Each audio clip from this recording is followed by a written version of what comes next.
നിലയിൽ ഞാൻ എൻ്റെ സ്വാതന്ത്ര്യം അങ്ങ് വിനിയോഗിച്ചു. ഒരു പരാതി നമ്മുടെ ബഹുമാനപ്പെട്ട കേരള മുഖ്യമന്ത്രിക്ക് അങ്ങ് അയച്ചു, ഒന്ന് കേരള DGPക്ക്. ഈ രണ്ട് പരാതികളിലും ഞാൻ വ്യക്തമായിട്ട് ആ ബൈറ്റുകളുടെ ലിങ്ക് ഇപ്പൊ തോന്നുന്നുണ്ട്. തുടരത്തിലുള്ള പ്രശ്നങ്ങൾ വരുന്ന ഈ തന്നോർക്കാണുള്ള പ്രശ്നം, നമുക്കല്ല പ്രശ്നം. അവരുടെ മനസ്സുപോലെ ഇരിക്കും, നമ്മുടെ മനസ്സിലെ രേണുസുതി എപ്പോഴും പറയുന്നത് പോലെ തന്നെയാണ്. ഇവർക്കിത് നിർത്താൻ ഉദ്ദേശവുമില്ല, നമ്മളെ പോലെയുള്ള ആൾക്കാരെ കൊണ്ട് നിർത്തിക്കാനുള്ള ഉദ്ദേശവും ഇല്ല.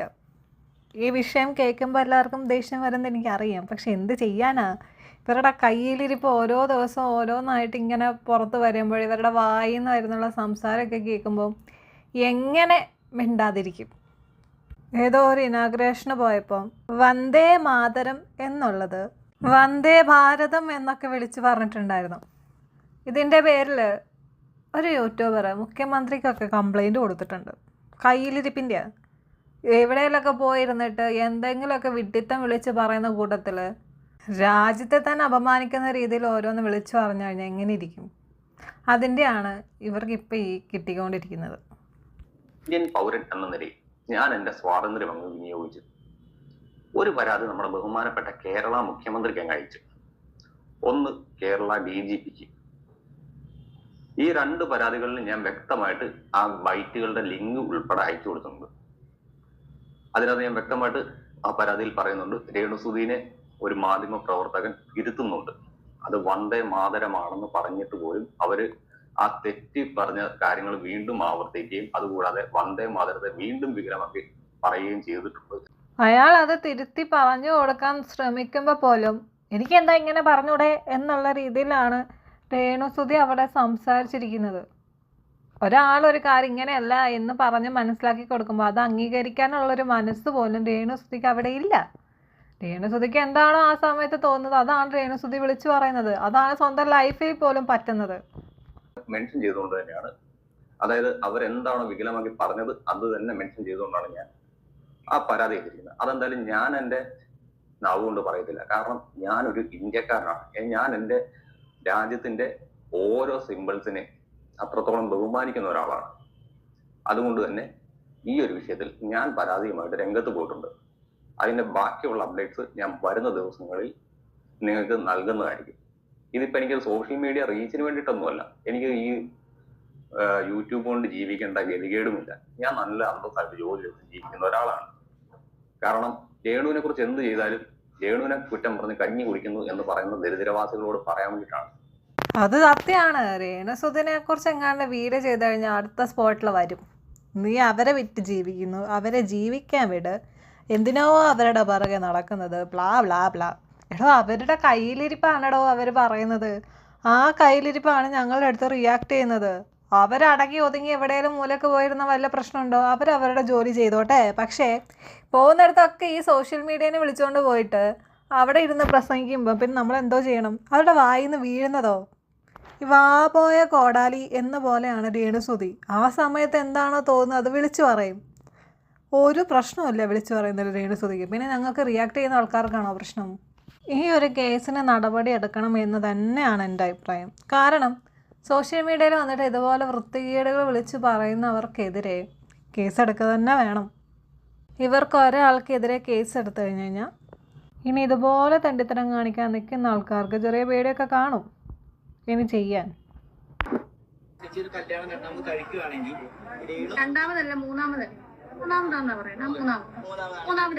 മൂന്നാമതാണെങ്കിലും ഈ രേണുസുധി എന്നുള്ള പേര് ചേച്ചി മാറ്റുമോ കല്യാണം വിവാഹം കഴിച്ചാൽ? ഇവിടെ കല്യാണം കഴിഞ്ഞ് കഴിഞ്ഞാൽ സുധിയുടെ പേര് മാറ്റാതെ കല്യാണം കഴിച്ചിട്ടും പിന്നെ ആ പേരും കൊണ്ട് വിറ്റ് നടക്കണോ? ഇപ്പം ഇവിടം വരെ എത്തിയത് തന്നെ ആ സുധി എന്ന പേര് വിറ്റിട്ടാണ്. ഇനി കല്യാണം കഴിഞ്ഞിട്ട് വീണ്ടും അതും കൊണ്ട് നടക്കണോ? എടാ, ചോദിക്കുന്നത് നിനക്ക് കുറച്ച് ബോധം ഉണ്ടോടാ? പേര് മാറ്റുമെന്ന്. കല്യാണം കഴിഞ്ഞ് കഴിഞ്ഞാൽ ആ ഭർത്താവിൻ്റെ പേരല്ലാണ്ട് പിന്നെ പഴയ ഭർത്താവിൻ്റെ പേര് വെച്ച് നടക്കുമോ? ഇവനൊക്കെ എന്ത് വിവരമുണ്ടോ എന്തോ ഇതുപോലുള്ള ചോദ്യങ്ങളൊക്കെ ചോദിക്കാൻ. രേണുസുധി എന്നുള്ള പേര് ഇന്നും ആ അദ്ദേഹത്തിന്റെ ഭാര്യയാകുമ്പോ രേണുസുധി തന്നെ. ഇനിയിപ്പൊ നാളെ വേറൊരാളുടെ ഭാര്യ ആയാൽ ആകോ ഇല്ലെന്നില്ല ആയാൽ ആ പേരിന്റെ കൂട്ടത്തിൽ സുധി എന്നുള്ള പേര് ഞാൻ മാറ്റും. നല്ല കാര്യം. ഈ ഒരു ചോദ്യത്തിനൊക്കെ മര്യാദക്കുള്ള ഉത്തരം ഉണ്ടല്ലോ. ഭാഗ്യം. ബാക്കി എല്ലാ ചോദ്യങ്ങൾക്കും വളഞ്ഞ് മൂക്ക് പിടിക്കാറാണ് പരിപാടി. ഇതിനെങ്കിലും മര്യാദക്ക് മൂക്ക് പിടിച്ചല്ലോ, സന്തോഷം. വിലയുള്ള ഇല്ല, ചേഞ്ച് ചെയ്യത്തില്ല. അത് നമ്മുടെ കയ്യിൽ തന്നെ ഇരിക്കട്ടെ. ആദ്യം മേടിച്ചല്ലോ. അപ്പൊ ഇനി അടുത്ത പ്ലാൻ എന്താണ് ചേച്ചി? ഞാനൊന്നും സത്യം പറഞ്ഞാൽ ഡിസൈഡ് ചെയ്തിട്ടില്ല. പറഞ്ഞപ്പോ ആഗ്രഹം എന്തെങ്കിലും പ്ലാൻ ചെയ്യണം. ചേച്ചി സ്വന്തമായിട്ടൊരു വീട് വെക്കുവോ? സ്വന്തമായിട്ട് സ്ഥലം മേടിക്കണം കുറച്ച്. എവിടെ, കോട്ടയത്ത് തന്നെ ആയിരിക്കും അതോ എല്ലാ മേടിക്കണം? സ്ഥലം മേടിക്കണം. പുതിയ വസ്തു മേടിക്കണം, വീട് മേടിക്കണം. അപ്പം ആ വീടും സ്ഥലവും കൊടുത്ത ആൾക്കാർ മണ്ടന്മാർ, ആ വീട് വെക്കാൻ സഹായിച്ച ജനങ്ങൾ പൊട്ടന്മാർ. തുടരെ പ്രശ്നങ്ങൾ പറഞ്ഞ് ഈ തന്നവർക്കാണല്ലോ പ്രശ്നം, നമുക്കല്ല പ്രശ്നം. ഇപ്പം ഇത് തന്നവർക്കായ പ്രശ്നം. ആ വീട് ചോരുന്നു എന്ന് പറഞ്ഞ് പ്രശ്നം ഉണ്ടാക്കിയത് ഇവർ. ആ വീടിന് എല്ലാ കുറ്റവും പറഞ്ഞ് നടന്നത് ഇവർ. ആ ബിഷപ്പിനെ ഇതിലോട്ട് വലിച്ചഴിച്ചത് ഇവർ. ഫിറോസിനെ ഇതിലോട്ട് വലിച്ചഴിച്ചത് ഇവർ. ഇതൊന്നും അവർക്ക് പ്രശ്നമല്ല. ഇപ്പം പ്രശ്നം ആ വീട് കൊടുത്തവർക്ക് മാത്രമാണ്. രേണുസുതി ഒരു പ്രശ്നം ഉണ്ടാക്കിയിട്ടില്ല, ഒന്നും ചെയ്തിട്ടില്ല, ആരോടൊന്നും വിളിച്ചു പറഞ്ഞിട്ടില്ല, അവരെ സോഷ്യൽ മീഡിയയിൽ കൊണ്ടിട്ടിട്ടില്ല, ഒന്നും ചെയ്തിട്ടില്ല. ചെയ്തത് മൊത്തം ആ വീടും സ്ഥലവും കൊടുത്ത ആൾക്കാർ. അവരുടെ മനസ്സ് പോലെ ഇരിക്കും. നമ്മുടെ മനസ്സിലെ നമ്മുടെ എന്താ പറയാ, വാങ്ങണ്ടായിരുന്നു എന്ന് പറയുന്ന ആ സമയത്ത് സന്തോഷത്തോട് നമ്മളൊരു സാധനം നമ്മൾക്ക് സന്തോഷത്തോടു കൂടി ഒരാൾ തരുമ്പോഴത്തേന് അന്ന് നമ്മൾ സന്തോഷത്തോടുകൂടി വാങ്ങിച്ചു. പിന്നീട് അതിനെപ്പറ്റി കുറ്റം പറയുമ്പോൾ നമ്മുടെ മാനസികാവസ്ഥ എന്താണെന്ന് നിങ്ങൾക്ക് അറിയാം. സന്തോഷത്തോടെ നമുക്കൊരു സാധനങ്ങൾ കിട്ടിക്കഴിഞ്ഞാൽ അതേ സന്തോഷത്തോടെ നമ്മളത് സ്വീകരിച്ച് വൃത്തിയിൽ നോക്കും. അല്ലാണ്ട് ദാനം കിട്ടിയ ഒരു സാധനത്തിന് എത്ര കൊമ്പുണ്ട്, എത്ര വാലുണ്ട്, എത്ര തലയുണ്ടെന്ന് നോക്കാറില്ല. അത് നോക്കിയിട്ട് ഈ തന്നവരുടെ നെഞ്ചത്തോട്ട് തന്നെ കയറിപ്പോയി പ്രശ്നങ്ങൾ ഉണ്ടാക്കാറില്ല. എല്ലാം ചെയ്തിട്ട് ഉളുപ്പില്ലാതെ നിന്ന് പ്രസംഗിക്കുന്നു, ന്യായീകരിക്കുന്നു. ഇന്നും ഞാൻ സുധിച്ചാന്റെ ഭാര്യയല്ലേ. ഇന്ന് ഈ ഇരിക്കുന്ന സമയത്തും ഞാൻ കൊല്ലം സുധി എന്ന് പറയുന്ന അതുല്യ കലാകാരൻ തന്നെയാണ്. അദ്ദേഹം അസാധ്യ ആർട്ടിസ്റ്റ് ആയിരുന്നു. അദ്ദേഹം ഇല്ലെന്നൊന്നും ആരും പറയണ്ട, അസാധ്യ ആർട്ടിസ്റ്റ് ആയിരുന്നു. എനിക്ക് ഭയങ്കര ആർട്ടിസ്റ്റ് എന്ന നിലയിൽ എനിക്ക് ആളെ ഭയങ്കര ഇഷ്ടമായിരുന്നു. ഭർത്താവിന്റെ നിലയിലും ഇഷ്ടമാണ്. അപ്പൊ അദ്ദേഹത്തിന്റെ നിയമപരമായിട്ടുള്ള, അങ്ങനെ തന്നെ പറയാം, അദ്ദേഹത്തിന്റെ നിയമപരമായിട്ടുള്ള ഒരേ ഒരു ഭാര്യയാണ് ഈ രേണു. സുധി ചെയ്തേക്കുന്ന ചില പ്രവർത്തികൾ ഒഴികെ ബാക്കി എല്ലാ കാര്യത്തിലും സുധി ഒരു കലാകാരൻ എന്ന നിലയിൽ നല്ലൊരു വ്യക്തി തന്നെ ആയിരുന്നു. അത് രേണുസുതി പറഞ്ഞ് ജനങ്ങളെ അറിയിക്കണ്ട. ചില പ്രവർത്തികൾ കൊണ്ട് സുധിയെ ആൾക്കാർ വെറുത്തു, അല്ലെങ്കിൽ സുധിയോട് ദേഷ്യം തോന്നി, അത്രയേ ഉള്ളൂ.